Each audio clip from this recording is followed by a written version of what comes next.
Hi, I'm Maricel from Alberta, Canada. I was a stay-at-home mom for more than 5 years. Tapos nakita ko itong online business na to.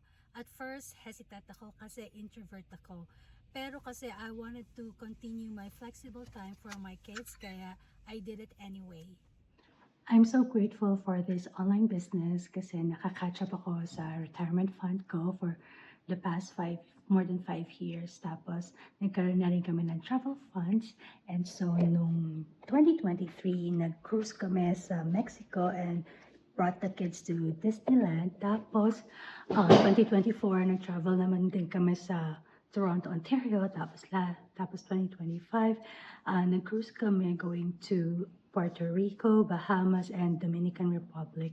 So, very grateful kami sa online business blessings namin, and at the same time, I have my flexible time for my kids and namamanage ko na yung pagiging introvert ko. So, check this out if this online business is also for you. Watch our free webinar. See you guys inside.